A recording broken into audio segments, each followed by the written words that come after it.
Summer சீசனில் தான் ice cream சாப்பிடணுமா என்ன, மழை பெஞ்சாலும் ஐஸ்கிரீம் சாப்பிட்றதுக்கு ஒரு கூட்டம் இருப்பாங்க. அந்த கூட்டத்தில் நானும் ஒருத்திங்க.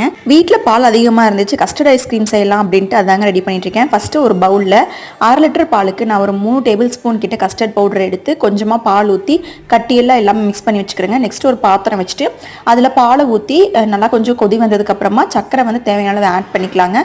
அதுவும் நல்லா சர்க்கரையெல்லாம் கரைஞ்சி ஒரு கொதி வந்ததுக்கப்புறமா அடுப்பை வந்து சிம்மில் வச்சுட்டு நம்ம கலக்கி வச்சுருக்க கஸ்டர்ட் பவுடர் எந்த கட்டியும் இல்லாமல் கைவிடாமல் வந்து கலக்கிட்டே வந்து ஆட் பண்ணுங்கள். நல்லா வந்து நமக்கு ஒரு 5 மினிட்ஸ்க்குள்ளே நல்லா க்ரீமி கன்சிஸ்டன்சியில் இந்த மாதிரி ஆகுங்க.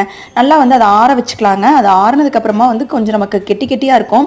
அதை ஒரு மிக்ஸி ஜாரில் போட்டு க்ரீமியாக வந்து அடித்து எடுத்துகிட்டு அதுக்கப்புறமா நான் கொஞ்சமாக வந்து பாப்சிக்கல் மோல்டுலேயும் எக்ஸ்ட்ரா இருந்துச்சுங்க அதை வந்து ஒரு பவுல்லையும் ஊற்றி நைட்டு ஃபுல்லாக ஃப்ரீஸ் பண்ணிக்கிறேங்க. நெக்ஸ்ட் டே மார்னிங் எடுத்து அதை வந்து சில் தண்ணியில் வச்சு அன்மோல்டு பண்ணி எடுத்துட்டோம் அப்படின்னா சூப்பராக இருக்குங்க. கஸ்டர்ட் ஐஸ்கிரீம் ரெடி ஆயிடுச்சு. உங்களில் எவ்வளோ பேருக்கு மழை பெஞ்சாலும் ஐஸ்கிரீம் சாப்பிட பிடிக்கும் அப்படிங்கிறத கமெண்ட்ஸில் சொல்லுங்கள். தேங்க்ஸ் ஃபார் வாட்சிங். பாய்.